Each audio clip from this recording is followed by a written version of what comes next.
ತಪೋ ವಿದ್ಯಾ ವಿರಕ್ತ್ಯಾದಿ ಸದ್ಗುಣೌಘಾಕರಾನಹಂ ವಾದಿರಾಜಗುರೂನ್ ವಂದೇ ಹಯಗ್ರೀವ ಪದಾಶ್ರಯಾನ್.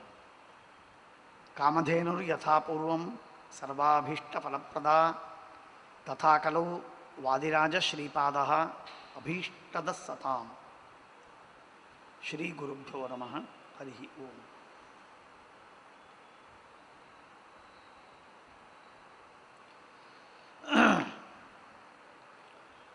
ನಿನ್ನೆ ದಿವಸ ಪರಮಪಾವನ ಚರಿತ್ರರಾದ ಮಹಾಮಹಿಮರಾದ ಶ್ರೀಮದ್ ಆನಂದತೀರ್ಥ ಭಗವತ್ಪಾದಾಚಾರ್ಯರ ತಮ್ಮಂದಿರಾದ ವಿಷ್ಣುತೀರ್ಥರ ಪರಂಪರೆಯಲ್ಲಿ ಸೋದಾಮಠ ಅದರ ಪರಂಪರೆಯಲ್ಲಿ ಬಂದಿರುವಂತಹ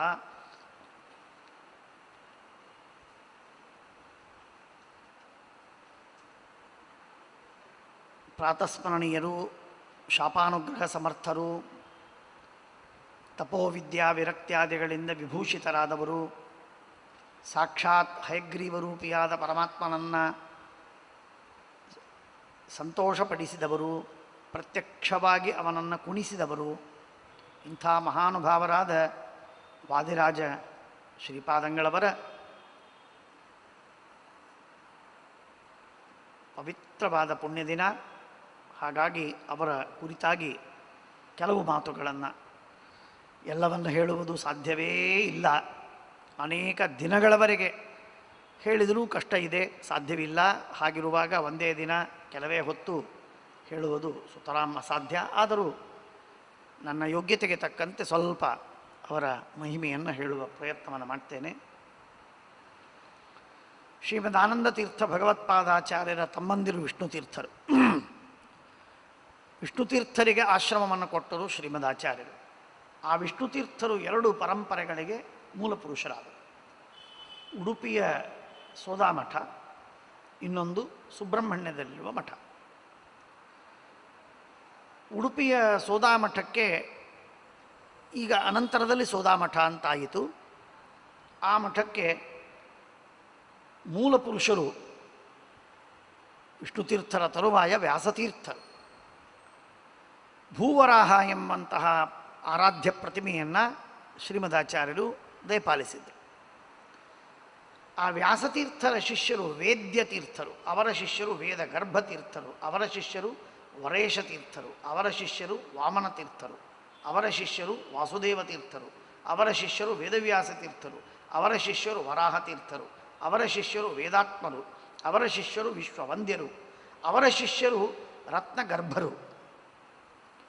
ಆ ರತ್ನಗರ್ಭರು ಗುರುಗಳಿದ್ದಾಗಲೇ ಕಾಲವಾಗಿ ಬಿಡ್ತಾರೆ, ವೃಂದಾವನ ಪ್ರವೇಶ ಮಾಡ್ತಾರೆ. ಆದ್ದರಿಂದ ವೇದಾಂಗ ತೀರ್ಥರು, ಅವರ ಶಿಷ್ಯರು ವಿದ್ಯಾಪತಿಗಳು, ಅವರ ಶಿಷ್ಯರು ವಿಶ್ವವಂದ್ಯರು, ಅವರ ಶಿಷ್ಯರು ವಿಶ್ವರು, ಅವರ ಶಿಷ್ಯರು ವಿಠ್ಠಲ ತೀರ್ಥರು, ಅವರ ಶಿಷ್ಯರು ವರದರಾಜ ತೀರ್ಥರು, ಅವರ ಶಿಷ್ಯರು ವಾಗೀಶ ತೀರ್ಥರು, ಅವರ ಶಿಷ್ಯರೇ ನಮ್ಮ ಕಥಾನಾಯಕರಾಗಿರುವಂತಹ ವಾದಿರಾಜ ಮಹಾಸ್ವಾಮಿಗಳರು. ಅವರ ಶಿಷ್ಯರು ವೇದ್ಯರು, ಆಮೇಲೆ ವಿದ್ಯಾನಿಧಿಗಳು, ವೇದನಿಧಿಗಳು ಎಂಬುದಾಗಿ ಅವರ ಪರಂಪರೆ ಮುಂದೆ ಬರ್ತದೆ. ಉಡುಪಿಯಿಂದ ಹತ್ತಿರದಲ್ಲಿ ಒಂದು 10-18 ಕಿಲೋಮೀಟ್ರು ಅಂತಂದರೆ 23 ಕಿಲೋಮೀಟರ್ ದೂರ ಕುಂಭಾಸಿ ಅಂತನ್ನುವ ಕ್ಷೇತ್ರ. ಆ ಕುಂಭಾಸಿ ಎಂಬಂತಹ ಕ್ಷೇತ್ರಕ್ಕೆ ವಾಗೀಶ ತೀರ್ಥರು ಮೇಲಿಂದ ಮೇಲೆ ಬಂದು ವಾಸವಾಗಿರ್ತಾರೆ. ಅಲ್ಲೇ ಆನೆಗುಡ್ಡೆ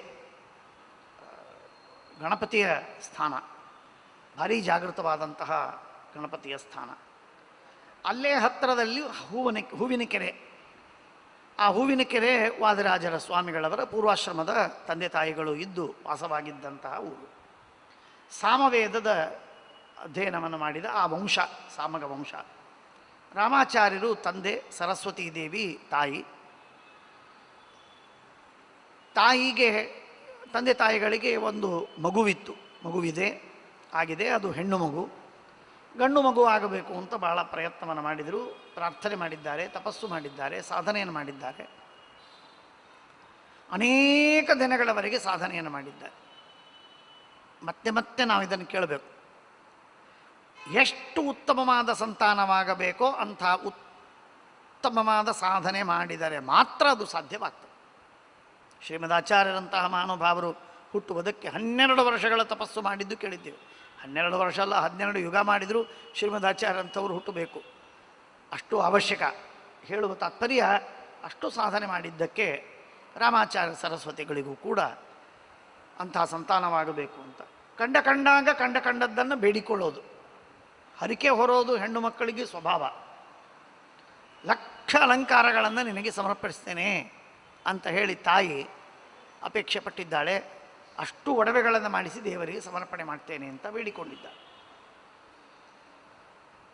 ವಾಗೀಶ ತೀರ್ಥರ ಹತ್ರ ಹೋಗಿ ಭೇಟಿಯಾಗಿ ನಮಸ್ಕಾರ ಮಾಡಿ ಆಶೀರ್ವಾದವನ್ನು ಪಡೆದಾಗ ವಾಗೀಶ ತೀರ್ಥರು ಹೇಳಿದರು, ನಿಮ್ಮ ಮಗು ನಮಗೆ ಕೊಡಬೇಕಾದ್ರೆ ನಿಮಗೆ ಸಂತಾನವಾಗ್ತದೆ ಅಂತ ಹೇಳಿ ಕರಾರಿನ ಮೇಲೆ ಹೇಳಿದರು. ಭಯಪಟ್ಬಿಟ್ರು. ಸಂತಾನ ಮಾಡಿಕೊಳ್ಳೋದು ನಮ್ಮ ವಂಶಕ್ಕೆ, ನಿಮ್ಮ ಮಠಕ್ಕಾಗಲ್ಲ. ಅದಕ್ಕೆ ಹೇಳಿದ್ರು, ಒಂದು ಉಪಾಯ ಮಾಡಿ. ಏನಿಲ್ಲ, ಒಂದು ಉಪಾಯವೇನು ಅಂತಂದರೆ, ಹೊರಗಡೆ ಹುಟ್ಟಿದರೆ ನಮ್ಮ ಮಗ ನಮ್ಮ ಸಂತಾನ, ಅರ್ಥಾತ್ ನಮ್ಮ ಮಠಕ್ಕೆ ನೀವು ಕೊಡಬೇಕು. ಮನೆಯಲ್ಲಿ ಹುಟ್ಟಿದರೆ ನೀವು ಇಟ್ಕೊಳ್ಳಿ. ವಾಗೀಶ ತೀರ್ಥರು ಮಹಾನುಭಾವರು, ಅವರು ಹೇಳಿದ ಮಾತು ಹೇಗೆ ಸತ್ಯವಾಯಿತು ಅಂತಂದರೆ, ಒಂದು ದಿವಸ ದ್ವಾದಶಿ ಸರಿಯಾಗಿ ಶಾರ್ವರಿ ನಾಮ ಸಂವತ್ಸರವೇ. ವಾದರಾಜ ತೀರ್ಥ ಶ್ರೀಪಾದಂಗಳವರು ಅವತಾರ ಮಾಡಿದ್ದು ಶಾರ್ವರಿ ನಾಮ ಸಂವತ್ಸರ, ಮಾಘ ಶುದ್ಧ ದ್ವಾದಶಿ, ಮಧ್ವನವಮಿಯ ತರುವಾಯ. ಮಾಘ ಶುದ್ಧ ದ್ವಾದಶಿ ದಿವಸ ಪಾರಣೆಯನ್ನು ಮಾಡಿ ಪ್ರಸವದ ಚಿಹ್ನೆಗಳು ಕಂಡಿವೆ. ಹಾಗಾಗಿ ಯಜಮಾನರು ಬೇಗನೆ ಭೋಜನಕ್ಕೆ ಕೂತಿದ್ದಾರೆ. ಆಗ ಮನೆ ಹೊರಗೇನೆ, ಆ ದಕ್ಷಿಣ ಕನ್ನಡದ ಜಿಲ್ಲೆಗಳಲ್ಲೆಲ್ಲ ನೀವು ನೋಡಿದ್ದೀರಿ, ಮನೆ ಹೊರಗೇನೆ ಗದ್ದೆ, ಹೊಲ ಇತ್ಯಾದಿಗಳಿರ್ತವೆ. ಅಲ್ಲಿ ಹಸು ಬಂದಿದೆ, ಅದು ಪೈರುಗಳನ್ನು ತಿಂತಾ ಇದೆ. ಎಂದೂ ಹೊರಗೆ ಹೋಗದಂತಹ, ವಿಶೇಷವಾಗಿ ಕಾದುಕೊಂಡು ಕೂಸು ನಮಗೆ ಆಗಬೇಕು ಅಂತನ್ನುವುದಕ್ಕಾಗಿ ಮನೆಯಲ್ಲೇ ಇರುವಂತಹ ತಾಯಿ ಸರಸ್ವತೀ ದೇವಿ ದೇವರ ಪ್ರೇರಣೆ ಹೊರಗೆ ಹೋದ್ಲು. ಆ ಕಡೆಗೆ ಹುಷ್ ಅಂತನ್ನೋಣ, ಹೊಡಿಸೋಣ ಅಂತ ಹೊರಗೆ ಹೋದದ್ದೇ ಪ್ರಸವವಾಗಿಬಿಟ್ಟು. ವಾಗೀಶ ತೀರ್ಥರು ಹೇಳಿದ ಮಾತು ಸತ್ಯವಾಗಿ. ಹೊರಗೆ ಪ್ರಸವವಾದರೆ ಮಠಕ್ಕೆ ಕೊಡಬೇಕು. ಮಹಾನುಭಾವರು ಸಂಸಾರಕ್ಕಾಗಿ ಬಂದಿಲ್ಲ, ಹುಟ್ಟಿಲ್ಲವರು. ತಂದೆ ತಾಯಿ ಅವರ ಪೋಷಣೆಯಲ್ಲಿ ಬೆಳೆದು ಮತ್ತೆ ಮದುವೆ ಮಾಡಿಕೊಂಡು ಮತ್ತೆ ಸಂಸಾರದಲ್ಲೇ ಬಿದ್ದು, ಹಾಗಾಗಿ ಶ್ರೀಮಠಕ್ಕೆ ಒಪ್ಪಿಸಬೇಕು ಅಂತ ಹೇಳಿ ಕರ್ಕೊಂಡು ಬಂದು ಒಪ್ಪಿಸಿದ್ದಾರೆ. ಒಪ್ಪಿಸಿದಾಗ ಬಹಳ ಸಂತೋಷವಾಯಿತು. ಬಂಗಾರದ ಚಿನ್ನದ ಹರಿವಾಣವನ್ನು ಕಳಿಸಿದ್ರು, ಅದರಲ್ಲಿ ಆ ಕೂಸನ್ನು ಹಿಡಿದಿದ್ದಾರೆ. ಸೂಲಗಿತ್ತೆಯರು ಬಂದಿದ್ದಾರೆ. ಕರ್ಕೊಂಡು ಹೋಗಿ ಸ್ವಾಮಿಗಳಿಗೆ ಒಪ್ಪಿಸಿದಾಗ ನಾಮಕರಣವನ್ನು ಮಾಡಬೇಕು ಅಂತ ಹೇಳಿದರು. ಆಗ ಕೇಳಿದ್ದಕ್ಕೆ ಭೂವರಾಹ, ಆ ಮಠದ ದೇವರು ಭೂವರಾಹ, ಶ್ರೀಮದಾಚಾರ್ಯ ಕೊಟ್ಟ ಪ್ರತಿಮೆ ಭೂವರಾಹ, ಆ ಹೆಸರನ್ನೇ ಇಟ್ಟಿದ್ದಾರೆ ವಾದರಾಜರಿಗೆ. ಆ ಹೆಸರನ್ನೇ ಇಟ್ಟರು. ಕೂಸು ಬೆಳೀತಾ ಇದೆ, 5 ವರ್ಷಗಳವರೆಗೆ ನಿಮ್ಮ ಮನೆಯಲ್ಲಿ ಇಟ್ಕೊಳ್ಳಿ ಅಂತ ಹೇಳಿ ಅಲ್ಲಿ ಕಳಿಸಿದ್ದಾರೆ. ಮನೆಯಲ್ಲಿ ಬೆಳೆಸಿದ್ದಾರೆ. ಉಪನಯನಾದಿಗಳನ್ನು ಮಾಡಿದರು. ಆಮೇಲೆ ವಿಚಿತ್ರ ಏನು ಅಂತಂದರೆ, ವಾಗೀಶ ತೀರ್ಥರ ತಮ್ಮಂದಿರು ಶ್ರೀನಿವಾಸಾಚಾರ್ಯರು ಅಂತ, ಆ ಶ್ರೀನಿವಾಸಾಚಾರ್ಯರು ಆಶ್ರಮವನ್ನು ಸ್ವೀಕಾರ ಮಾಡಬೇಕು ಅಂತ ಹೇಳಿ ಬಹಳ ಕೇಳಿಕೊಂಡದ್ದಕ್ಕೆ ಆಗಲಿ ಅಂತ ಹೇಳಿ ಸನ್ಯಾಸವನ್ನು ಕೊಟ್ಟರು. ಆ ವಾಗೀಶ ತೀರ್ಥರ ತಮ್ಮಂದಿರಾಗಿರತಕ್ಕಂತಹ ಏನು ಶ್ರೀನಿವಾಸಾಚಾರ್ಯರು, ಅವು ತರ್ಕ ವ್ಯಾಕರಣ ವೇದಾಂತದಲ್ಲಿ ಮಹಾಪಂಡಿತರು, ಅವರಿಗೆ ಸನ್ಯಾಸವನ್ನು ಕೊಟ್ಟರು. ಮುಂದೆ ವೇದನಿಧಿಗಳು ಅಂತ ಅವರು ಪ್ರಸಿದ್ಧರಾಗಿದ್ದಾರೆ, ಮಹಾಜ್ಞಾನಿಗಳವರು. ಅವರಲ್ಲಿ ಚಿಕ್ಕವರಾಗಿದ್ದಾಗ ವಾದರಾಜರು ಅವರಲ್ಲಿ ಸಾಹಿತ್ಯ ವ್ಯಾಕರಣ ಇತ್ಯಾದಿಗಳನ್ನು ಓದಿದ್ದಾರೆ. ಮಹಾಜ್ಞಾನಿಗಳಿಗೆ ಓದೋದು ಅಂತನ್ನೋದು ಕೇವಲ ನಿಮಿತ್ತ.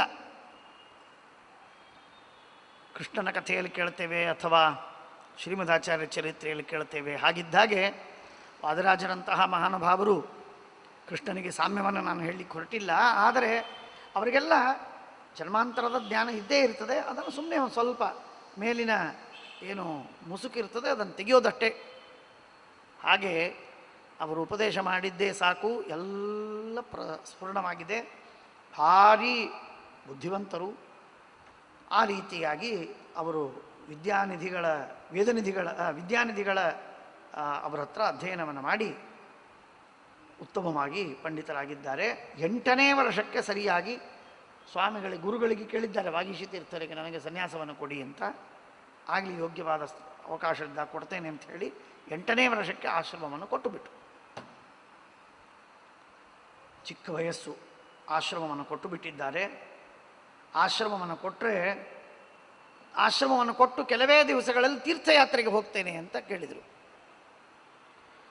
ಯಯಾ ಸತಿ ಸ್ವಸ್ತಟಿನಿ ಮುಹುರ್ಮುಹು ನಮತ್ಯನುರ್ಧ್ಯಾರ್ಥಿನಿ ಭೂರಿ ಚೇತಸಿ. ಗಂಗೆಗೆ ಹೋಗಬೇಕು ನಾನು ಅಂತ ಶ್ರೀಮದಾಚಾರ್ಯ ಕೇಳಿದರು ಅಂತ ಕೇಳ್ತೇವೆ. ಆ ರೀತಿಯಾಗಿ ವಾದರಾಜ ಸ್ವಾಮಿಗಳವರು ಕೇಳಿದರೆ ಆಗಲಿ ಅಂತ ಅವರು ಅನುಜ್ಞೆಯನ್ನು ಕೊಟ್ಟರು. ಅವರು ಹೋಗಬೇಕು ಅಂತ ನಿಶ್ಚಯ ಮಾಡಿದರು. ತಾಯಿ ದುಃಖಪಟ್ಟಿದ್ದಾರೆ. ಆಗ ಹೇಳುವ ಪದ್ಧತಿ, ವಾದಿರಾಜರು ತಮ್ಮಂತಹ ಪ್ರತಿಮೆಯಂತಹ ಒಂದು ಪ್ರತಿಮೆಯನ್ನು ಮಾಡಿ ಅದನ್ನು ತಾಯಿಗೆ ಕೊಟ್ಟರು. ಇದನ್ನು ಇಟ್ಕೋ ಅಂತ ಹೇಳಿ, ಅದರಿಂದ ಅವರಿಗೆ ಸಮಾಧಾನವಾಯಿತು ಅಂತ ಹೇಳುವಂತಹ ಪದ್ಧತಿ ಇದೆ. ಆ ರೀತಿಯಾಗಿ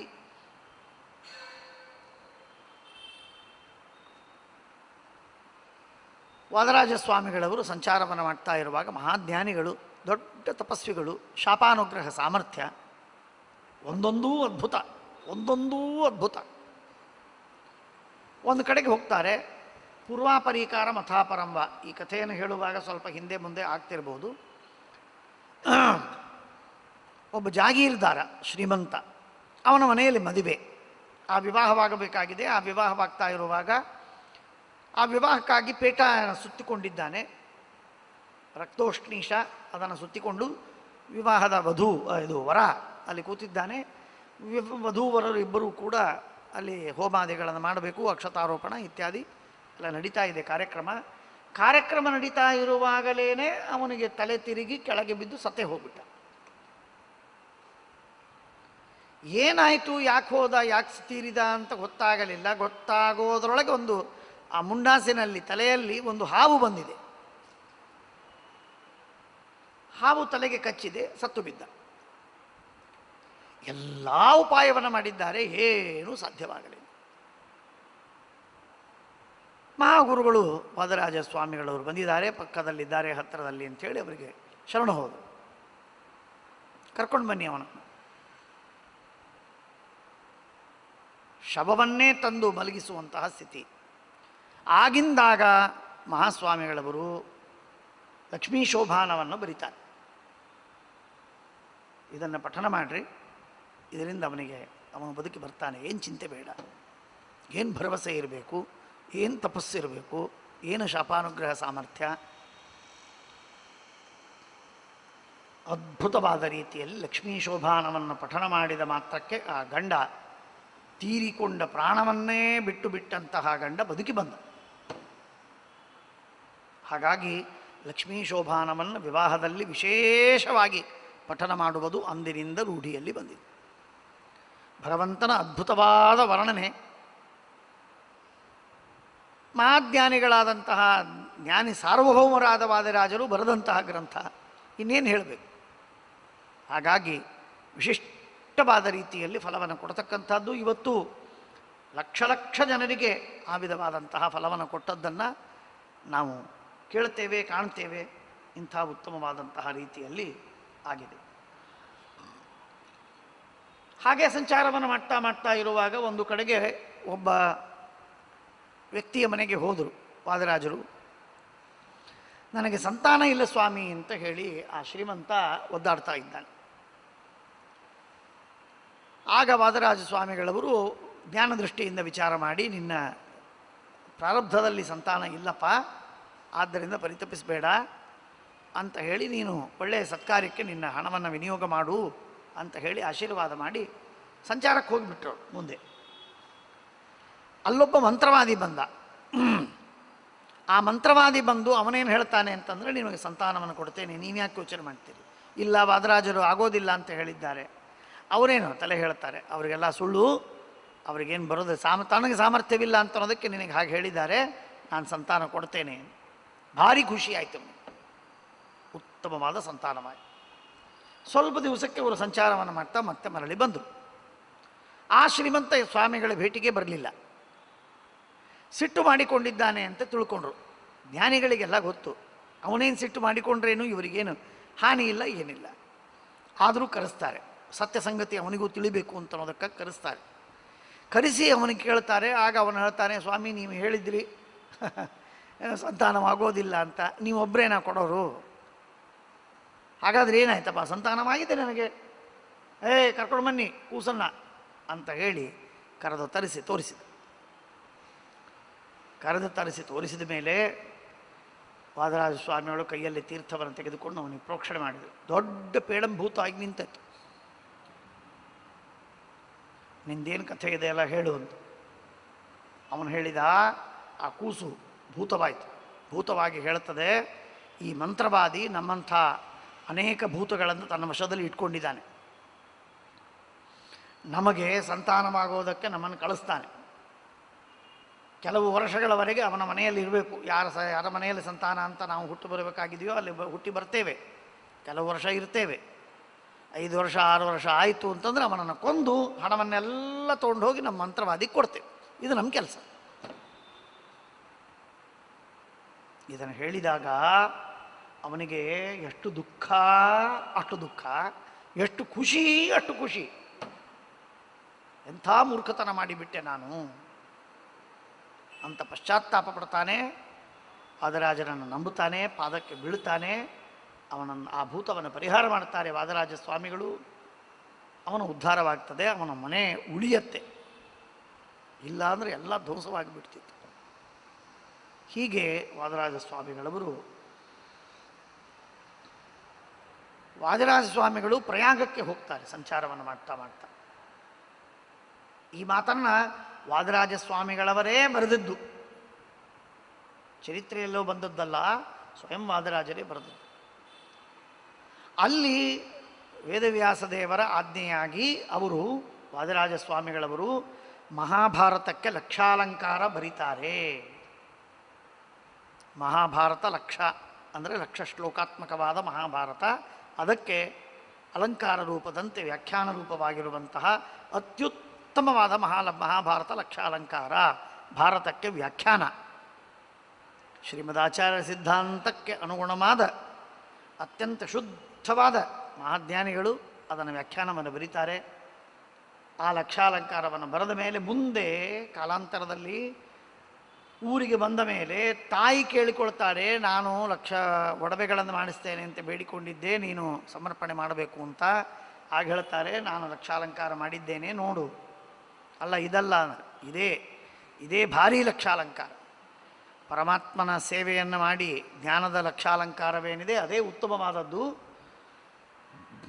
ಅದನ್ನೇ ನಾನು ಪರಮಾತ್ಮನಿಗೆ ಸಮರ್ಪಣೆ ಮಾಡಿದ್ದೇನೆ ಅಂತ ಹೇಳಿ ಲಕ್ಷಾಲಂಕಾರ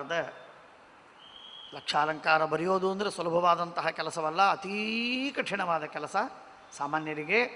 ಮಹಾನುಭಾವರಾದ ವಾದರಾಜರು ಅದನ್ನು ಅದ್ಭುತವಾಗಿ ಬರೆದು, ಮಲ್ಲಣ ಅಂತನ್ನುವಂತಹ ಒಬ್ಬ ವಿದ್ವಾಂಸ, ಅವನ ಸೋದರ ಮಾವ ಆ ಊರಿಗೆ ಅಧಿಪತಿಯಾಗಿದ್ದ. ಆ ಮಲ್ಲಣ ಎಲ್ಲ ವೈಷ್ಣವರನ್ನು ದ್ವೇಷ ಮಾಡ್ತಾ ಇದ್ದ. ವಾದರಾಜರು ಬಂದರೆ ಅವರನ್ನೂ ದ್ವೇಷ ಮಾಡಿದ. ಕಂಡವರನ್ನೆಲ್ಲ ವಾದದಲ್ಲಿ ಕರೆಯೋದು, ಸೋಲಿಸೋದು, ಅವರನ್ನು ಪೀಡೆ ಕೊಡೋದು, ಅವಮಾನ ಮಾಡೋದು, ಹೀಗೆಲ್ಲ ಮಾಡ್ತಾ ಇದ್ದ. ಆಗ ಅವನ ಜೊತೆಗೆ ವಾದ ಹಾಕಿ ವಾದರಾಜರು ಅವನನ್ನು ಸೋಲಿಸಿದ್ದ. ಆಗ ಭಾರೀ ಪ್ರಖ್ಯಾತಿ ಆಯಿತು. ವಾದರಾಜರು ಮಹಾನುಭಾವರು, ದೊಡ್ಡ ವಿದ್ವಾಂಸರು ಮಲ್ಲಣ್ಣನನ್ನು ಸೋಲಿಸಿದ್ರು ಅಂತ ಹೇಳಿ ಪ್ರಸಿದ್ಧಿಯಾಗಿದೆ. ಇನ್ನೊಂದು ಕಡೆಗೆ ಹೋದಾಗ ಅಲ್ಲಿ ಒಂದು ಗ್ರಾಮ, ಅಲ್ಲಿ ಪಾಖಂಡಿಗಳೆಲ್ಲ ಇದ್ದರು. ಆ ಎಲ್ಲ ಪಾಖಂಡಿಗಳ ಮತವನ್ನು ಖಂಡನ ಮಾಡುವುದಕ್ಕಾಗಿ ಪಾಖಂಡ ಮತಖಂಡನ ಅನ್ನುವಂತಹ ಗ್ರಂಥವನ್ನು ಬರೆದು ಪ್ರಚಾರವನ್ನು ಮಾಡಿ, ದೊಡ್ಡ ಗ್ರಂಥ, ದೊಡ್ಡದು ಅಂದರೆ ಪುಸ್ತಕ ಚಿಕ್ಕದು, ಆದರೆ ಅದರ ಸತ್ವ ಅದ್ಭುತವಾದದ್ದು. ಅಂತಹ ಶ್ರೇಷ್ಠವಾದ ಗ್ರಂಥವನ್ನು ಬರೆದು ವೀರಜಂಗಮ ಅಂತನ್ನುವಂತಹ ವ್ಯಕ್ತಿ, ಅವನು ವಾದಿರಾಜರನ್ನು ಕೊಲ್ಲಿಸಬೇಕು ಅಂತ ಹೇಳಿ ಕಳ್ಳರನ್ನು ಕೊಟ್ಟು ಕಳಿಸ್ತಾನೆ. ಶೈವ ವಾದರಾಜರನ್ನು ಕೊಲಿಸಬೇಕು ಅಂತ ಹೇಳಿ ಕಳ್ಳರನ್ನು ಕೊಟ್ಟು ಕಳಿಸಿದರೆ ಸುಪಾರಿ ಕೊಡೋದು ಅಂತಂತಾರಲ್ಲ ಮುಂಬೈಯಲ್ಲಿ, ಹಾಗಿದ್ದಾಗೆ ಹಣವನ್ನು ಕೊಟ್ಟು ಕಳಿಸ್ತಾರೆ, ಹೋಗಿ ಕೊಂದು ಬಾ ವಾದರಾಜರನ್ನು. ಆ ಕಳ್ಳ ಬಂದು ನೋಡ್ತಾನೆ ಸ್ವಾಮಿಗಳನ್ನು, ಮಹಾನುಭಾವರು, ದೊಡ್ಡ ತಪಸ್ವಿಗಳು, ಭಾರೀ ತೇಜಸ್ವಿಗಳು. ಅವರು ನೋಡಿ ಸಾಷ್ಟಾಂಗ ನಮಸ್ಕಾರ ಮಾಡ್ತಾನೆ, ಕೊಲ್ಲಿಕ್ಕಾಗುವುದಿಲ್ಲ ಅಂತ ತಿರುಗಿ ಹೋಗ್ತಾರೆ. ಅವರೆಲ್ಲ ಶರಣಾಗಿ ಬಿಡ್ತಾರೆ. ಮುಡುಬಿದ್ರಿ ಅಂತನ್ನುವ ಒಂದು ಊರು ಪ್ರಸಿದ್ಧವಾದದ್ದು. ಅಲ್ಲಿ ಜೈನರ ಸ್ಥಾನ ಇದೆ. ಆ ಜೈನರ ಸ್ಥಾನದೊಳಗೆ ಒಬ್ಬ ರಾಜ, ಅಲ್ಲಿ ಭಾರೀ ಕೆತ್ತನೆ ಮಾಡಿದಂತಹ ದೇವಾಲಯಗಳು. ಆ ದೇವಾಲಯದೊಳಗೆ ಒಂದು ಕಡೆಗೆ ನವರತ್ನದ ಕೆತ್ತನೆಯನ್ನು ಮಾಡಿದಂತಹ ಒಂದು ಪ್ರತಿಮೆ. ಜೈನರ ದೇವಾಲಯ ಬುದ್ಧ ಪ್ರತಿಮೆ ಅಂತಂತಾರೆ, ಅದು ಹೇಗೋ ಗೊತ್ತಿಲ್ಲ, ಇರಲಿ. ಅಂತೂ ನಗ್ನವಾದಂತಹ ಒಂದು ಪ್ರತಿಮೆ, ನವರತ್ನದಿಂದ ಖಚಿತವಾಗಿರುವಂತಹದ್ದು, ಭಾರೀ ಪ್ರತಿಮೆ. ರಾಜ ವಾದಿರಾಜರಿಗೆ ಕರೆದ, ನೀವು ಬನ್ನಿ ನಮ್ಮ ದೇವಾಲಯಕ್ಕೆ. ಇಲ್ಲಪ್ಪ ಮಹಾರಾಯ, ನಾವೇನು ಬರೋದಿಲ್ಲ. ಇಲ್ಲಿಲ್ಲ, ನಾವು ನವರತ್ನದ ಒಂದು ಪ್ರತಿಮೆಯನ್ನು ಮಾಡಿದ್ದೇವೆ, ಅದನ್ನು ತೋರಿಸಬೇಕು ನಿಮಗೆ. ಭಗವಂತನ ಪ್ರೇರಣೆ. ವಾದರಾಜರಂತಾರೆ, ನಾವೆಲ್ಲ ಬರುವುದಿಲ್ಲ, ನೋಡುವುದಿಲ್ಲ, ಬೇಡ. ಇಲ್ಲಿಲ್ಲ, ನೀವು ಬರಲೇಬೇಕು. ಬರ್ತೇನೆ. ಅಕಸ್ಮಾತ್ ಏನಾದರೂ ಅದು ನಮ್ಮ ಪ್ರತಿಮೆ ಅಂತಾಗಿಬಿಟ್ರೆ, ನಮ್ಮ ವೈಷ್ಣವ ಪ್ರತಿಮೆ ಆದರೆ ಮತ್ತೆ ಆ ಪ್ರತಿಮೆಯನ್ನು ನಮ್ಗೆ ಕೊಡಬೇಕಾಗ್ತದೆ. ಬರ್ತೇನೆ, ಆ ಷರತ್ತಿನ ಮೇಲೆ ಬರ್ತೇನೆ ನಾನು. ಅವನಂತ ನೀ ಪ್ರತಿಮೆ ಬದಲಾಗೋದೇನು, ಈ ವಾದರಾಜರ ಬಂದು ಬದಲಾಗ್ತದೆ ಅದೆಂದಾದರೂ? ಕಲ್ಲಿನ ಪ್ರತಿಮೆ, ಇದು ಲೋಹದ ಪ್ರತಿಮೆ, ನವರತ್ನದ ಪ್ರತಿಮೆ ಬದಲಾಗುವುದಿಲ್ಲ. ಇಲ್ಲ, ಸುಮ್ಮನೆ ಇವರು ಹೀಗೆ ಅಂತಿರ್ತಾರೆ, ಅಂಜಿಸೋದಕ್ಕೆ, ತಪ್ಪಿಸಬೇಕು ಅಂತ ಇದ್ದಾರೆ. ಬರಲಿ ಅವರು, ನೀವು ಬನ್ನಿ, ಅದು ಬದಲಾಯಿತು ಅಂದರೆ ಕೊಡ್ತೇನೆ ಅಂತಂತಾನೆ. ಆಗೋದೇ ಇಲ್ಲ, ಕೊಡೋ ಪ್ರಶ್ನೆ ಇಲ್ಲ ಅಂತ ಭರವಸೆಯಲ್ಲಿ ಕರೀತಾನೆ. ವಾದರಾಜರು ಬರ್ತಾನೆ. ಬಂದು ಆ ಪ್ರತಿಮೆಯನ್ನು ನೋಡ್ತಾರೆ. ಏನು ವಾದರಾಜರ ಸಾಮರ್ಥ್ಯ! ಆ ನವರತ್ನದ ಪ್ರತಿಮೆ ವಿಠ್ಠಲನ ಪ್ರತಿಮೆಯಾಗಿ ಬಿಡ್ತದೆ. ಕೈ ಎತ್ತಿ ಕೊಡಬೇಕಾಗ್ತದೆ ಅನಿವಾರ್ಯವಾಗಿ ರಾಜನಿಗೆ. ಜೈನ ಪ್ರತಿಮೆ ವಿಠ್ಠಲನ ಪ್ರತಿಮೆ ಆಯಿತು. ಪ್ರತಿಮೆ ಆದರೆ ಅದನ್ನು ಕೊಟ್ಟು ನಮಸ್ಕಾರ ಮಾಡಿಬಿಟ್ಟ ಅವನು ರಾಜ. ಇಂಥ ಸಾಮರ್ಥ್ಯ ವಾದರಾಜ ಸ್ವಾಮಿಗಳು.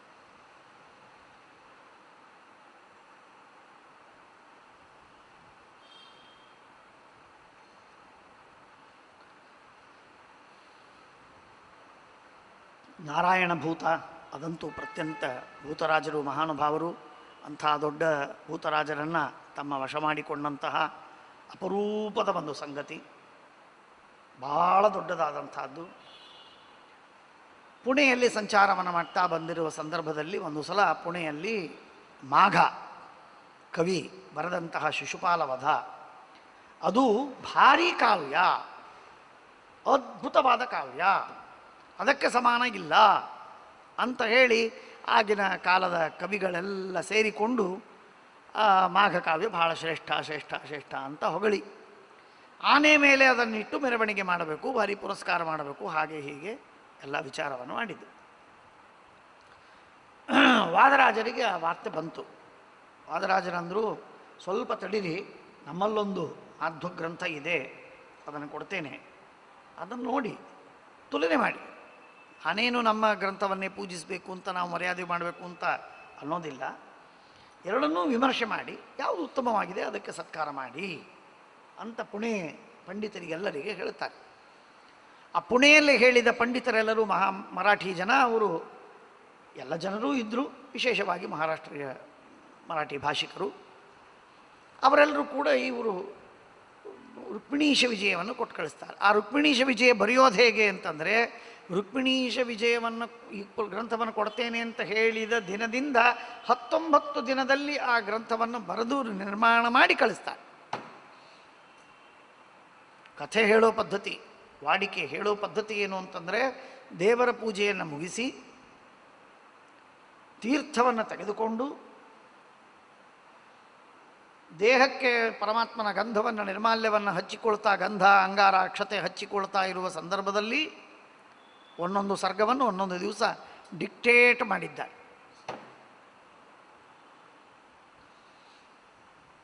ವಾದರಾಜರಂಥವರಿಗೆ ಏನೂ ದೊಡ್ಡದಲ್ಲ ನಿಜವಾಗಿ ನೋಡಿದರೆ. ನಮ್ಮ ದೃಷ್ಟಿಯಿಂದ ಅಥವಾ ಉಳಿದೆಲ್ಲ ಕವಿಗಳ ದೃಷ್ಟಿಯಿಂದ ಅತ್ಯದ್ಭುತ ಅತ್ಯದ್ಭುತ. ಅಂಥ ಮಹಾನುಭಾವರು ಇಡೀ ರುಕ್ಮಿಣೀಶ ವಿಜಯವನ್ನು ಕೇವಲ ತಮ್ಮ ನಾಮ ಗಂಧ ಅಂಗಾರ ಅಕ್ಷತೆ ಹಚ್ಚಿಕೊಳ್ತಾ ಇರುವ ಭೋಜನಕ್ಕೆ ಕೂಡುವುದಕ್ಕಿಂತ ಮುಂಚಿತವಾಗಿ ಆ ಒಂದು ಸರ್ಗವನ್ನೇ ಮುಗಿಸಿಬಿಡೋದು. ಹೀಗೆ ಕೆಲವು ದಿನಗಳಲ್ಲಿ ಆ ಇಡೀ ಕಾವ್ಯವನ್ನು ರಚಿಸಿ ಅವರಿಗೆ ಕೊಟ್ಟು ಕಳಿಸಿದೆ. ಎಲ್ಲರೂ ವಿಮರ್ಶೆ ಮಾಡ್ತಾರೆ. ಶಬ್ದ ಸೌಷ್ಠವ, ಅಲಂಕಾರಗಳು, ರಸ ಏನು ಇತ್ಯಾದಿ ಛಂದಸ್ಸುಗಳು, ನಾನಾ ಬಂಧಗಳು ಎಲ್ಲ ದೃಷ್ಟಿಯಿಂದಲೂ ಕೂಡ ವಿಮರ್ಶೆ ಮಾಡಿದಾಗ ರುಕ್ಮಿಣೀಶ ವಿಜಯ ಸರ್ವಶ್ರೇಷ್ಠ ಅಂತ ಸಿದ್ಧವಾಯಿತು. ಹಾಗಾಗಿ ಮಾಘ ಕಾವ್ಯಕ್ಕಿಂತಲೂ ಹೆಚ್ಚಿನ ಮರ್ಯಾದೆ, ಹೆಚ್ಚಿನ ಸತ್ಕಾರವನ್ನು ರುಕ್ಮಿಣೀಶ ವಿಜಯಕ್ಕೆ ಮಾಡಿದರು ಅನ್ನುವ ಕಥೆಯನ್ನು ಕೇಳ್ತೇವೆ.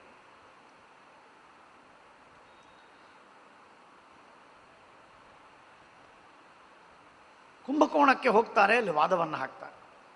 ಅನೇಕ ವಾದಿಗಳಿವೆ, ಬೇರೆ ಬೇರೆ ವಾದಿಗಳು. ಅವರೆಲ್ಲರ ಜೊತೆಗೆ ವಾದ ಹಾಕಿ ಅವರನ್ನು ಸೋಲಿಸಿ ಶ್ರೀಮದ್ ಆಚಾರ್ಯ ಸಿದ್ಧಾಂತವನ್ನು ಪ್ರತಿಷ್ಠಾಪನೆ ಮಾಡ್ತಾರೆ. ದೈವಜ್ಞ ಬ್ರಾಹ್ಮಣರು ಎಲ್ಲರೂ ಕೂಡ ಅಕ್ಕಸಾಲಿಗರು, ಬಂಗಾರದ ಕೆಲಸವನ್ನು ಮಾಡುವವರು. ಆ ಅಕ್ಕಸಾಲಿಗರು, ಆ ದೈವ ಬ್ರಾಹ್ಮಣರು, ಅವರು ಗಣಪತಿಯ ಪ್ರತಿಮೆಯನ್ನು ಮಾಡಬೇಕು ಅಂತ ಮಾಡ್ತಾ ಇದ್ದಾರೆ. ಗಣಪತಿಯ ಪ್ರತಿಮೆಯನ್ನು ಮಾಡಿದರು. ಆ ಗಣಪತಿಯ ಪ್ರತಿಮೆಯನ್ನು ಮಾಡಿದರೆ ಅದು ನೋಡಿದರೆ ಹಯಗ್ರೀವ ಪ್ರತಿಮೆಯಾಗಿದೆ. ಎಷ್ಟೋ ದಿನಗಳವರೆಗೆ ಅದು ಅತೀ ಬಿಸಿಯಾಗೇ ಉಳಿದಿದೆ, ತೆಗಿಲಿಕ್ಕೆ ಆಗಿಲ್ಲ. ಆ ಮುಖಂಡ ಯಾರೋ ಅವನೆಲ್ಲೋ ಒಗೆದು ಬಿಟ್ಟ. ವಾದರಾಜರಿಗೆ ಸ್ವಪ್ನವಾಗ್ತದೆ, ನಾನು ಹಯಗ್ರೀವ ರೂಪದಿಂದ ಇಲ್ಲಿದ್ದೇನೆ, ಬಂದು ತೆಗೆದುಕೋ. ವಾದರಾಜ ಸ್ವಾಮಿಗಳವರು ಹೋಗಿ ಅವನಿಗೆ ಹೇಳಿದಾಗ ಅಲ್ಲಿ ನೋಡ್ತಾರೆ, ಎಲ್ಲೋ ಮೂಲೆಯಲ್ಲಿಟ್ಟಿದ್ದು. ಆ ದಿವ್ಯವಾದಂತಹ ವಾದರಾಜರ ಭಕ್ತಿಗೆ ಮೆಚ್ಚಿ ಪರಮಾತ್ಮ ಹಯಗ್ರೀವ ರೂಪಿಯಾದಂತಹ ಭಗವಂತ ಅಲ್ಲಿ ಪ್ರತ್ಯಕ್ಷವಾಗಿ ಅವರ ಕೈಗೆ ಆ ಪ್ರತಿಮಾ ರೂಪದಿಂದ ಸಿಕ್ಕಿದ್ದಾನೆ. ಆ ಹಯಗ್ರೀವ ರೂಪಿಯಾದ ಪರಮಾತ್ಮನ ಪೂಜೆಯನ್ನು ಮಾಡುವುದು ನಿಮಿತ್ತ. ಆ ಪೂಜೆ ಮಾಡಿದರ ಫಲವಾಗಿ ಸ್ವಯಂ ಪರಮಾತ್ಮ ಹಯರೂಪದಿಂದ ಬಂದು ಹೆಗಲ ಮೇಲೆ ಕಾಲಿಟ್ಟು ಅವರು ಸಮರ್ಪಿಸುವಂತಹ ಏನು ಹೂರ್ಣವಿತ್ತೋ ಆ ಹೂರ್ಣವನ್ನು ತಿಂದು ತೇಗಿ ಆನಂದದಿಂದ ಕುಣಿದು ಸಂತೋಷದಿಂದ ತಾಂಡವವಾಡಿ ನೃತ್ಯವನ್ನು ಮಾಡಿ ಆಮೇಲೆ ಅದೃಶ್ಯನಾಗೋ. ಇಂಥ ಭಾಗ್ಯವಾದರಾಜರು.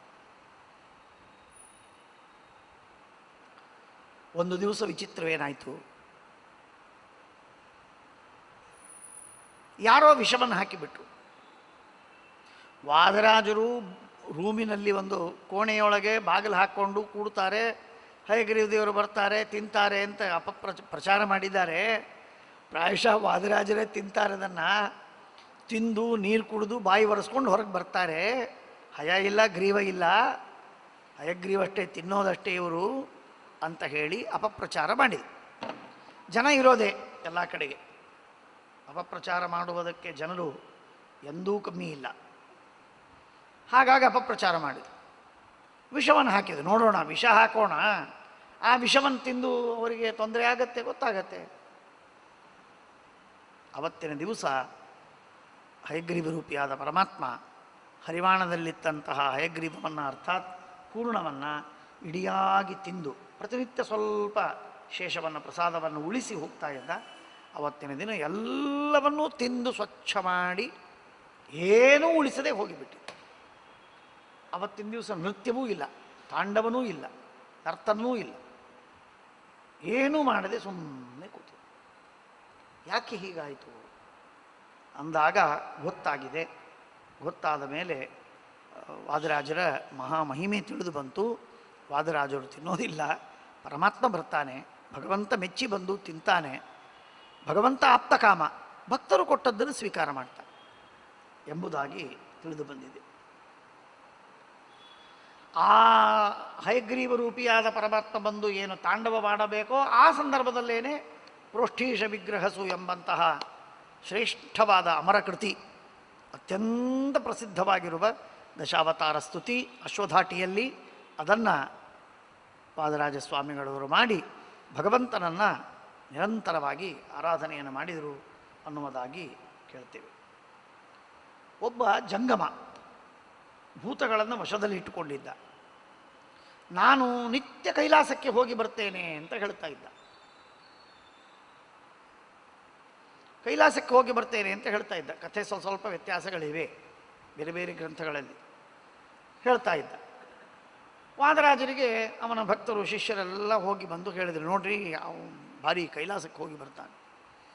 ವಾದರಾಜರಿಗೆ ಗೊತ್ತಾಯ್ತು, ಇವನು ಕೈಲಾಸ ಇಲ್ಲ ಏನಿಲ್ಲ, ಎಲ್ಲೋ ಹೋಗಿ ಬರ್ತಾನೆ ಇವನು, ಸರಿ ಮಾಡೋಣ ಇವನ್ನೆಲ್ಲ ಅಂತ ಹೇಳಿ ವಾದರಾಜರು ಬಂದರು. ತಮ್ಮ ಭೂತರಾಜರನ್ನು ಕರ್ಕೊಂಡು ಬಂದರು. ಅವನು ಕೈಲಾಸಕ್ಕೆ ಹೋಗೋದಕ್ಕೆ ಶುರು ಮಾಡಿದಾಗ ಆ ಭೂತರಾಜರಿಗೆ ಹೇಳಿದರು, ನೋಡು ಅದೇನು ವ್ಯವಸ್ಥೆ ಮಾಡ್ತೀವಿ ನೋಡು. ಕೆಳಗೊಂದು ಭೂತ ಇತ್ತು, ಕಣ್ಣಿಗೆ ಕಾಣಿಸದೇ ಇದ್ದ ಭೂತ ಇವನನ್ನು ಕರ್ಕೊಂಡು ಹೋಗ್ತಾ ಇತ್ತು. ಆ ಭೂತನನ್ನು ಹೊಡೆದು ಹಾಕಿದಾಗ ಅವನು ದಪ್ಪಂತ ಮ್ಯಾಲಿಂದ ಕೆಳಗೆ ಬಿದ್ದ. ಎಲುಬು ಮಾತ್ರ ಮುರಿಲಿಲ್ಲ, ಪ್ರಾಯಶಃ ಮುರಿದಿರಬೇಕು. ಕೈಲಾಸದಿಂದ ಬಿದ್ದ. ಕೈಲಾಸಕ್ಕೆ ಆಗ ಜನರಿಗೆಲ್ಲ ದಿವ್ಯ ದೃಷ್ಟಿ ಬಂದಿದೆ, ಗೊತ್ತಾಗಿದೆ ಇವನೆಲ್ಲ ಮೋಸ, ಭೂತವಶವನ್ನು ಇಟ್ಕೊಂಡಿದ್ದಾನೆ, ಕೈಲಾಸಕ್ಕೆ ಹೋಗೋದಿಲ್ಲ ಏನಿಲ್ಲ ಹೀಗೆಲ್ಲ ಹೇಳ್ತಾರೆ. ಕಂಡವರೆಲ್ಲ ಕೈಲಾಸಕ್ಕೆ ಹೋಗ್ತಾರೇನು ಅಂತ ಹೇಳಿ ಆವಾಗ ತಿಳಿದಿದೆ ಜನರಿಗೆಲ್ಲ. ಒಬ್ಬ ಬ್ರಾಹ್ಮಣ, ಬಡಬ್ರಾಹ್ಮಣ, ಭಾರೀ ಬಡತನ. ಆ ಭಾರೀ ಬಡತನದೊಳಗೆ ತನ್ನ ಜೀವನವನ್ನು ನಡೆಸಬೇಕು ಅಂತನ್ನುವುದಕ್ಕಾಗಿ ಸಾಲವನ್ನು ಮಾಡಿದ್ದಾನೆ. ಆ ಬಡತನ ಮೇಲೆ ಸಾಲದ ಹೊರೆ, ಭಾಳ ಕಷ್ಟಪಡ್ತಾ ಇದ್ದಾನೆ. ಏನು ಮಾಡಬೇಕು ತಿಳಿದಿಲ್ಲ. ಗುರುಗಳಿಗೆ ಬಂದು ಶರಣಾಗತನಾದ, ಸ್ವಾಮಿ ಉದ್ಧಾರ ಮಾಡಿರಿ. ಆಗ ಋಣಮೋಚನವನ್ನು ಮಾಡಿಕೊಡುವಂತೆ ಶ್ರೀಶ ಗುಣದರ್ಪಣ ಅಂತನ್ನುವುದಾಗಿ ಶ್ರೇಷ್ಠವಾಗಿರುವಂತಹ ಭಗವಂತ ಹಾಗೂ ಲಕ್ಷ್ಮೀದೇವಿಯ ಸ್ತೋತ್ರವನ್ನು ಮಾಡುವ, ನಿತ್ಯಾಭಿಯುಕ್ತರಾಗಿರುವ ಪರಮಾತ್ಮ ಮತ್ತು ಲಕ್ಷ್ಮೀದೇವಿಯ ನಾರಾಯಣ ಮತ್ತು ಲಕ್ಷ್ಮೀದೇವಿಯರ ಸ್ತೋತ್ರವನ್ನು ಮಾಡುವ ಉತ್ತಮವಾದಂತಹ ಕೃತಿಯನ್ನು ರಚನೆ ಮಾಡಿಕೊಟ್ಟಿದ್ದ. ಭಾರೀ ಪ್ರಸಿದ್ಧವಾದದ್ದು, ಶ್ರೇಷ್ಠವಾಗಿರುವಂತಹ ಮಂತ್ರತುಲ್ಯವಾದಂತಹ ಅದರಿಂದ ಸುವರ್ಣ ವೃಷ್ಟಿಯನ್ನು ಮಾಡಿದರು ಅಂತ ನಮ್ಮದಾಗಿ ಕೇಳ್ತೇವೆ. ವಾದರಾಜ ಸ್ವಾಮಿಗಳವರು ಒಂದು ಸಲ ಪಂಢರಪುರಕ್ಕೆ ಹೋಗಿದ್ದರು. ಪಂಢರಪುರಕ್ಕೆ ಹೋದ ಸಂದರ್ಭದೊಳಗೆ ಏನಾಯಿತು ಅಂತಂದರೆ, ಅವರ ಎಲ್ಲೋ ಒಂದು ಕಡೆ ವಾಸವಾಗಿದ್ದರು, ಯಾವುದೋ ದೇವಸ್ಥಾನದಲ್ಲೋ ಅಥವಾ ಮಠದಲ್ಲೋ. ಅಲ್ಲಿ ಅದರ ಒಂದು ಕುದುರೆ ಬಂದು ಒಬ್ಬ ಶ್ರೀಮಂತನ ಹೊಲದಲ್ಲಿ ಇದ್ದ ಬೆಳೆದ ನಿಂತಹ ಏನು ಪೈರುಗಳಿತ್ತು ಆ ಎಲ್ಲ ಪೈರುಗಳನ್ನು ತಿಂದು ಹೋಗ್ತಾ ಇತ್ತು. ಆ ಶ್ರೀಮಂತ ಒಂದು ದಿವಸ ಯಾರೋ ಬಂದು, ರೈತರೆಲ್ಲ ಬಂದು ಹೇಳಿದ್ರು, ಈಗೊಂದು ಕುದುರೆ ಬರ್ತಾ ಇದೆ, ಹೋಗ್ತಾ ಇಲ್ಲ, ಓಡಿಸಿದರೂ ಹೋಗುವುದಿಲ್ಲ ಅಂತ. ಅವ್ರು ಶ್ರೀಮಂತನೇ ಬಂದ, ನೋಡಿದ, ಓಡಿಸಿದ, ಹೋಗಲಿಲ್ಲ. ಆಮೇಲೆ ತನ್ನಷ್ಟಕ್ಕೆ ತಾನೇ ತಿಂದಾದ ಮೇಲೆ ಹೋಯಿತು. 1 ದಿವಸ ಆಯ್ತು, 2 ದಿವಸ ಆಯ್ತು, 3 ದಿವಸ ಆಯ್ತು. ಅನೇಕ ದಿನಗಳವರೆಗೆ ಈ ರೀತಿಯಾಗಿ ಆದದ್ದನ್ನು ನೋಡಿ, ಇದು ಎಲ್ಲಿ ಹೋಗುತ್ತೆ, ಇದು ಯಾರ ಕುದುರೆ ಇದು, ನೋಡೋಣ ಅಂತ ಹೇಳಿ ಕೊನೆಗೆ ಆ ಕುದುರೆ ಬೆನ್ನತ್ತಿ ಬಂದ. ಕುದುರೆ ಬೆನ್ನತ್ತಿ ಬಂದರೆ ವಾದರಾಜರು ಎಲ್ಲಿ ವಾಸ್ತವ್ಯ ಮಾಡಿದ್ರೋ ಆ ಮಠಕ್ಕೆ, ಆ ಮನೆಗೆ ಬಂದು ಒಳಗೆ ಅದೃಶ್ಯವಾಯಿತು. ಓಡಿ ಹೋಗಿದೆ. ಇವನು ಹಿಂದಿಂದ ಬರ್ತಾ ಇದ್ದಾನೆ, ಕಾಣಿಸ್ಲಿಲ್ಲ. ವಾದರಾಜರ ಹತ್ರ ಹೋಗಿ ಕೇಳಿದ, ಸ್ವಾಮಿ ನಿಮ್ಮ ಕುದುರೆ ಕಟ್ಟಿ ಸರಿಯಾಗಿ ಇಟ್ಕೊಳ್ಳಿಕ್ಕೆ ಬರೋದಿಲ್ವಾ ನಿಮಗೆ? ನನ್ನ ಹೊಲ ಎಲ್ಲ ಮೇದು ತಿಂದು ಹೋಗ್ತಾ ಇದೆ, ಪೈರೆಲ್ಲ ತಿಂದು ಬಿಡ್ತಾ ಇದೆ, ನಾನೇನು ಮಾಡಬೇಕು ಅಂತ ಹೇಳಿ ತಕರಾರು ಮಾಡಿದ. ವಾದರಾಜರಂದರು, ನಮ್ಮಲ್ಲಿ ಕುದುರೆ ಇಲ್ಲ. ನಾನು ನೋಡೀನಿ ಬಿಳಿ ಕುದುರೆ, ಬಿಳಿ ಇಲ್ಲ, ಕರಿ ಇಲ್ಲ, ಯಾವುದೂ ಇಲ್ಲ ನಮ್ಮಲ್ಲಿ ಕುದುರೆ, ನಾವೇನು ಕುದುರೆ ಸಾಕೇ ಇಲ್ಲ. ಎಲ್ಲಿಲ್ಲ, ನಾನೇ ನೋಡೀನಿ, 3 ದಿವಸ 4 ದಿವಸ ಆಯಿತು ಬರ್ತಾ ಇತ್ತು, ಇವತ್ತು ನಾನು ಬೆನ್ನತ್ತಿ ಬಂದೆ, ನಿಮ್ಮ ಮಠದಲ್ಲೇ ಬಂದಿದೆ, ಇಲ್ಲೇ ಇದೆ, ನೋಡು ಹಾಗಾದರೆ ಎಲ್ಲಿದೆ ನೋಡ್ಕೊಂಡು, ನನಗೇನು ಗೊತ್ತಿಲ್ಲ, ನೋಡು ಅಂತ ಹೇಳ್ತಾರೆ. ಎಲ್ಲಿ ಹೊಡೆದ್ರು ಕುದುರೆಯಲ್ಲಿ ಸಿಗಲಿಲ್ಲ. ಆಗ ಆ ಸ್ವಾಮಿಗಳಿಗೆ ಗೊತ್ತಾಯಿತು, ಹೇಗ್ರೀವರೂಪಿಯಾದ ಪರಮಾತ್ಮ ಏನೋ ಒಂದು ತನ್ನ ಮಹಿಮೆಯನ್ನು ತೋರಿಸಬೇಕು ಅಂತ ಮಾಡಿದ್ದಾನೆ ಅಂತ ಅಂದ್ಕೊಂಡು ಆಗ ಆಲೋಚನೆ ಮಾಡಿದ್ದಾರೆ. ನನ್ನ ಹಣ ಹೋಯಿತು, ನನ್ನ ಪೈರು ಹೋಯಿತು, ನನಗಿಷ್ಟೆಲ್ಲ ಅನರ್ಥವಾಯಿತು, ನನಗೆ ಭಾಳ ಹಾನಿಯಾಗಿದೆ. ಆಗ ವಾದರಾಜ ಸ್ವಾಮಿಗಳವರಂತಾರೆ, ಹಾಗೆಲ್ಲ ಹಾನಿ ಮಾಡುವುದಿಲ್ಲ, ನಮ್ಮ ಮಠದಿಂದ ಏನಾದರೂ ಕುದುರೆ ಬಂದಿದ್ದರೆ ಹಾನಿಯಾಗಿರುವುದಿಲ್ಲ, ನಾಳೆ ಬೆಳಿಗ್ಗೆ ಹೋಗಿ ನೋಡು, ನಿನಗೇನು ಹಾನಿ ಆಗಿರುವುದಿಲ್ಲ ಅಂತ ಹೇಳಿ ಕಳಿಸ್ತಾನೆ. ಅವನು ಸ್ವಾಮಿಗಳು ಹೇಳಿದ್ದಾರೆ ಅಂತ ಹೇಳಿ ನಮಸ್ಕಾರ ಮಾಡಿ ಬರ್ತಾನೆ. ಮರುದಿನ ಬೆಳಗಿನ ಜಾವ ಅಲ್ಲಿ ಹೋಗಿ ನೋಡಿದರೆ ಎಲ್ಲೆಲ್ಲಿ ಪೈರು ತಿಂದಿತ್ತೋ ಅಲ್ಲೆಲ್ಲ ಬಂಗಾರದ ಪೈರು. ಭಾರಿ ಆಶ್ಚರ್ಯವಾಗ್ತದೆ, ಸಂತೋಷವಾಗ್ತದೆ. ಆ ಇಡೀ ಹೊಲವನ್ನೇ ವಾದಿರಾಜ ಸ್ವಾಮಿಗಳವರಿಗೆ ದಾನವಾಗಿ ಕೊಡ್ತಾರೆ.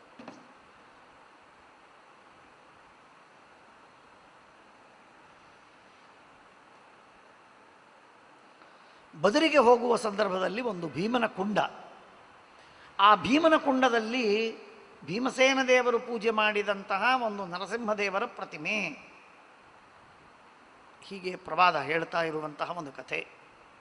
ಆ ಸ್ನಾನ ಮಾಡಿ ಹೇಳ್ತಾ ಇರುವಾಗ ಆ ಪ್ರತಿಮೆಯನ್ನು ತೆಗೆದುಕೊಂಡು ಬಂದರು. ಇವತ್ತಿಗೂ ಭೀಮಸೇನ ದೇವರು ಕರಾರ್ಚಿತವಾದಂತಹ ನರಸಿಂಹದೇವರ ಪ್ರತಿಮೆ ಅವರು ಸ್ವರ್ಗಾರೋಹಣ ಅರ್ಥಾತ್ ಮಹಾಪ್ರಸ್ಥಾನವನ್ನು ಮಾಡ್ತಾ ಇರುವಾಗ ಭೀಮಸೇನ ದೇವರು ಇಟ್ಟದ್ದು. ಅದನ್ನು ವಾದರಾಜ ಸ್ವಾಮಿಗಳವರು ಅವರಿಗೆ ಸಿಕ್ಕಿದೆ ಭೀಮಕುಂಡದಲ್ಲಿ, ಅದನ್ನು ತಂದರು. ತಿರುಪತಿ ವೆಂಕಟೇಶ ದೇವರ ಹತ್ರ ಹೋದಾಗ ಶಾಲಿಗ್ರಾಮದ ಹಾರವನ್ನು ಮಾಡಿ ಪರಮಾತ್ಮನಿಗೆ ಸಮರ್ಪಣೆ ಮಾಡಿದ್ದಾರೆ ಅಂತ ಕೇಳ್ತೇವೆ. ಸ್ವಪ್ನಪದ ಅಂತನ್ನುವ ಒಂದು ಸಣ್ಣದಾದಂತಹ ಗ್ರಂಥ ಅದನ್ನು ಬರೆದಿದ್ದಾರೆ. ಗುಂಡಕ್ರಿಯಾ ಅಂತ ಮತ್ತೊಂದು ಗ್ರಂಥ ಅದನ್ನು ಬರೆದಿದ್ದಾರೆ. ವೈಕುಂಠ ವರ್ಣನೆ ಅಂತ ಮತ್ತೊಂದು ಗ್ರಂಥ ಅದನ್ನು ಬರೆದಿದ್ದಾರೆ. ಲಕ್ಷ್ಮೀ ಶೋಭಾನ ಕೇಳಿದಿರಿ. ಹರಿಭಕ್ತಿಲತಾ ಅಂತ ಒಂದು ಸಂಸ್ಕೃತ ಗ್ರಂಥ, ಸರಸಭಾರತೀ ವಿಲಾಸ ಅಂತ ಮತ್ತೊಂದು ಗ್ರಂಥ, ಹೀಗೆ ನಾನಾ ವಿಧವಾದ ಗ್ರಂಥಗಳು. ದಾಸರ ಪದಗಳು ಅಂದರೆ ದೇವರ ನಾಮಗಳಂತೂ ಅನೇಕ ದೇವರ ನಾಮಗಳು, ಅದ್ಭುತವಾದಂಥ ಪರಮರಮಣೀಯವಾದಂತಹ ಭಗವಂತನ ನಾಮಗಳು, ದೇವರ ನಾಮಗಳನ್ನು ಹಾಡುಗಳನ್ನು ರಚನೆ ಮಾಡಿ ಕೊಟ್ಟಿದ್ದಾರೆ. ಭೂಗೋಳ ನಿರ್ಣಯವನ್ನು ಮಾಡಿದ್ದಾರೆ. ಯುಕ್ತಿ ಮಲ್ಲಿಕಾದಂತಹ ದೊಡ್ಡ ಗ್ರಂಥವನ್ನು ಬರೆದಿದ್ದಾರೆ, ರಾಜಕೃತಿ. ಜೊತೆಗೆ ಗುರುವರ್ಥ ದೀಪಿಕಾ, ಸುಧಾಗ್ರಂಥಕ್ಕೆ ಗುರುವರ್ಥ ದೀಪಿಕಾ, ತತ್ವಪ್ರಕಾಶಿಕಕ್ಕೆ ಗುರುವರ್ಥ ದೀಪಿಕಾ ಎಂಬ ಗ್ರಂಥಗಳನ್ನು ಬರೆದಿದ್ದಾರೆ.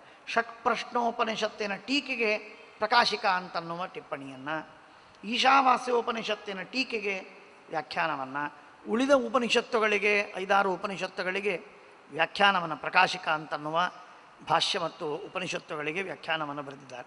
ತಾತ್ಪರ್ಯ ನಿರ್ಣಯಕ್ಕೆ ಭಾವಪ್ರಕಾಶಿಕಾ ಅಂತನ್ನುವುದು ಪ್ರಸಿದ್ಧವಾದಂಥದ್ದು, ಆ ವ್ಯಾಖ್ಯಾನವನ್ನು ಬರೆದಿದ್ದಾರೆ.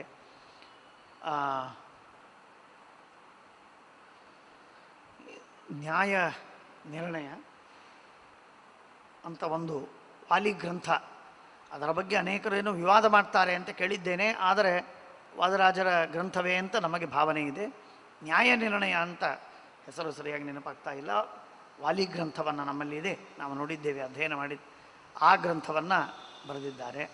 ಹೀಗೆ ಸುಧಾಗ್ರಂಥಕ್ಕೆ, ತತ್ವಪ್ರಕಾಶಿಕಕ್ಕೆ, ಉಪನಿಷತ್ತುಗಳಿಗೆ ಭಾಗವತದ ಸಂಗ್ರಹ ಮಾಡಿದಂತಹ ಒಂದು ಗ್ರಂಥ, ಕೇವಲ ಅನುಕ್ರಮಣಿಕಾ ರೂಪದಲ್ಲಿ. ತಾತ್ಪರ್ಯ ನಿರ್ಣಯಕ್ಕೆ ವ್ಯಾಖ್ಯಾನ, ಮಹಾಭಾರತಕ್ಕೆ ಲಕ್ಷಾಲಂಕಾರ, ಯುಕ್ತಿ ಮಲ್ಲಿಕಾ ಅತಿ ದೊಡ್ಡ ಗ್ರಂಥ. ಆಮೇಲೆ ಹೀಗೆ ಅನೇಕ ಗ್ರಂಥಗಳನ್ನು, ಶೈವ ಸರ್ವಸ್ವ ಖಂಡನ, ಪಾಖಂಡ ಮತ ಖಂಡನ, ಹರಿಭಕ್ತಿ ಲತಾ, ಉಪನ್ಯಾಸ ಸಂಗ್ರಹ, ವಿವರಣ ವ್ರಣ, ವಿವರಣ ಗ್ರಂಥಕ್ಕೆ ದೊಡ್ಡ ಗ್ರಂಥ, ಅದಕ್ಕೆ ಖಂಡನವನ್ನು ಬರೆದದ್ದುಂಟು. ಹೀಗೆ ಅನೇಕ ಗ್ರಂಥಗಳನ್ನು ಕನ್ನಡದಲ್ಲಿ, ಸಂಸ್ಕೃತದಲ್ಲಿ ಗ್ರಂಥಗಳನ್ನು ಬರೆದದ್ದು, ದೇವರ ನಾಮಗಳನ್ನು ಕನ್ನಡದಲ್ಲಿ ಹಾಗೂ ತುಳು ಭಾಷೆಯಲ್ಲಿ ದೇವರ ನಾಮಗಳನ್ನು ಬರೆದದ್ದು. ಪರ್ಯಾಯದ ವ್ಯವಸ್ಥೆಯನ್ನು ಮಾಡಿಕೊಟ್ಟದ್ದು, 2 ತಿಂಗಳಿಗಿದ್ದಂತಹ ಪರ್ಯಾಯವನ್ನು 2 ವರ್ಷಗಳಿಗೆ ಪರ್ಯಾಯ ಬರಬೇಕು ಅಂತ ಹೇಳಿ ವ್ಯವಸ್ಥೆಯನ್ನು ಮಾಡಿ, ಎಲ್ಲ ಉತ್ಸವಗಳ ಕ್ರಮವನ್ನೆಲ್ಲವನ್ನು ಕೂಡ ಏನು ಮಾಡಬೇಕು, ಹೇಗೆ ಮಾಡಬೇಕು ಅಂತ ಅನ್ನೋದಕ್ಕೆ ಪ್ರತಿಯೊಂದಕ್ಕೂ ಒಂದು ವ್ಯವಸ್ಥೆ, ವೈಭವ, ಎಲ್ಲ ಶಿಷ್ಟಾಚಾರದ ಸಹಿತವಾಗಿ ಎಲ್ಲ ಮಾಡಿಕೊಟ್ಟಿದ್ದಾರೆ. ಇಂತಹ ಮಹಾನುಭಾವರು ವಾದರಾಜ ಸ್ವಾಮಿಗಳವರು. ಒಂದು ಕಡೆಗೆ ಬರ್ತದೆ, ತಪಸ್ಸು ಮಾಡ್ತಾ ಇರುವಾಗ ದೊಡ್ಡ ಬಂಡೆಗಲ್ಲು ಮೇಲಿನಿಂದ ಬೆಟ್ಟದಿಂದ ಕೆಳಗೆ ಬೀಳ್ತಾ ಇತ್ತು. ಇನ್ನೇನು ತಲೆ ಮೇಲೆ ಬೀಳಬೇಕು, ವಾದರಾಜರು ಕೈ ಮಾಡಿದರು, ನಿಂತು ಬಿಟ್ಟಿತು. ಇಂಥ ದೊಡ್ಡ ಸಾಮರ್ಥ್ಯ. ಭೂತರಾಜರಿಂದ ತ್ರಿವಿಕ್ರಮ ದೇವರ ದೇವಸ್ಥಾನವನ್ನು ಬದರಿಕಾಶ್ರಮದಿಂದ ತರಿಸ್ತಾರೆ. ಹೀಗೆ ಒಂದಲ್ಲ ಎರಡಲ್ಲ 100 ಅವರ ಮಹಾತ್ಮೆಗಳು. ಪ್ರಸಂಗಾಭರಣ ತೀರ್ಥರು ಅಂತ ಅವರಿಗೆ ಬಿರುದು, ಕವಿಕುಲ ತಿಲಕರು ಅಂತ ಅನ್ನುವುದಾಗಿ ಬಿರುದು. ಹೀಗೆ ಅನೇಕ ವಿಧವಾದಂತಹ ಅದ್ಭುತವಾದಂತಹ ಅವರ ಜ್ಞಾನ, ಅವರ ಭಕ್ತಿ, ಅವರ ವೈರಾಗ್ಯ, ಅವರ ತಪೋಬಲ, ಅವರ ಶಾಪಾನುಗ್ರಹ ಸಾಮರ್ಥ್ಯ, ಅವರ ಭಕ್ತರ ಮೇಲಿರುವ ವಾತ್ಸಲ್ಯ, ಒಂದಲ್ಲ ಎರಡಲ್ಲ ಮೂರಲ್ಲ ನಾಲ್ಕಲ್ಲ ನೂರಾರು ನೂರಾರು ಮಹಾತ್ಮೆಗಳನ್ನು ನಾವು ಕೇಳ್ತೇವೆ. ಅಂತಹ ಮಹಾನುಭಾವರು ನಮ್ಮ ಪರಂಪರೆಯಲ್ಲಿ ಬಂದಿದ್ದಾರೆ. ಅಂತಹ ಮಹಾನುಭಾವರ ಪಾದಾರವಿಂದಗಳಲ್ಲಿ ಅನಂತ ಅನಂತ ನಮಸ್ಕಾರಗಳನ್ನು ಮಾಡಿ ಭಗವಂತನಲ್ಲಿ ನಿರಂತರವಾದ ಭಕ್ತಿ ಅಭಿವೃದ್ಧಿಯಾಗುವಂತೆ ವಿಶೇಷವಾಗಿ ಅನುಗ್ರಹವನ್ನು ಮಾಡಬೇಕು. ಶ್ರೀಮದ್ ಆಚಾರ್ಯರ, ಟೀಕಾಕೃತ್ಪಾದರ, ವ್ಯಾಸರಾಜರ ಅವರ ಗ್ರಂಥಗಳ ಹಾಗೂ ಎಲ್ಲ ಟಿಪ್ಪಣಿಕಾರರ ಎಲ್ಲ ಗ್ರಂಥಗಳನ್ನು ಓದಿ ಭಗವತ್ತತ್ವವನ್ನು ಚೆನ್ನಾಗಿ ತಿಳಿದುಕೊಂಡು ನಿರಂತರ ಪಾಠಪ್ರವಚನವನ್ನು ಮಾಡುವಂತಹ ಸೌಭಾಗ್ಯವನ್ನು ವಾದಿರಾಜ ಸ್ವಾಮಿಗಳವರು ಕರುಣಿಸಬೇಕು. ಅವರು ಹೇಳಿದ ಅಮರಮ ಸಂದೇಶ, ವಾಯುಸ್ತುತ ರತಿರ್ನಿತ್ಯಂ ವೇದಾಹಂಚ ಕಥಂಚನ. ವಾಯುಸ್ತುತಿಯನ್ನು ನಿರಂತರ ಪಾರಾಯಣ ಮಾಡ್ತೇನೆ, ಆದ್ದರಿಂದಾಗಿ ನನಗೆ ಶ್ರೀಮದಾಚಾರ್ಯರ ಗ್ರಂಥಗಳೆಲ್ಲ ನನಗೆ ಗೊತ್ತಾಗ್ತದೆ, ಅರ್ಥವಾಗ್ತದೆ ಅಂತ ತಾತ್ಪರ್ಯ ನಿರ್ಣಯದ ಆದಿಭಾಗದಲ್ಲೇ ಬರೀತಾರೆ. ಇಷ್ಟು ಅದ್ಭುತವಾದಂತಹ ಅನೇಕ ವಿಧವಾದ ಅವರ ಸಂದೇಶಗಳಿವೆ. ಆ ಎಲ್ಲ ಸಂದೇಶಗಳನ್ನು ಕೂಡ ಸ್ಮರಣೆ ಮಾಡ್ತಾ ಅಂತಹ ಮಹಾನುಭಾವರಾದ ವಾದಿರಾಜ ಸ್ವಾಮಿಗಳವರ ಆ ಪರಮ ಪಾವನವಾದಂತಹ ಸ್ವರೂಪವನ್ನು ಸ್ಮರಣೆ ಮಾಡ್ತಾ ಅವರ ಪಾದಾರವಿಂದಗಳಲ್ಲಿ ಅನಂತ ಅನಂತ ನಮಸ್ಕಾರಗಳನ್ನು ಸಮರ್ಪಣೆ ಮಾಡಿ ಜ್ಞಾನಭಕ್ತಿ ವೈರಾಗ್ಯಗಳನ್ನು ನಿರಂತರವಾಗಿ ಸಾಧನ ಮಾರ್ಗದಲ್ಲಿ ಪ್ರವೃತ್ತಿಯನ್ನು ಎಲ್ಲ ಪಾಪಕರ್ಮಗಳಿಂದಲೂ ಮುಕ್ತಿಯನ್ನು ಕೊಟ್ಟು ಸಾಧನಕ್ಕೆ ಬೇಕಾಗುವಂತಹ ಆಯುರಾರೋಗ್ಯ ಐಶ್ವರ್ಯಾದಿಗಳನ್ನು ಕೊಟ್ಟು ಅನುಗ್ರಹಿಸಲಿ ಎಂಬುದಾಗಿ ಅವರನ್ನು ಪ್ರಾರ್ಥನೆ ಮಾಡೋಣ. ಶ್ರೀಕೃಷ್ಣ ಅರ್ಪಣಮಸ್ತು.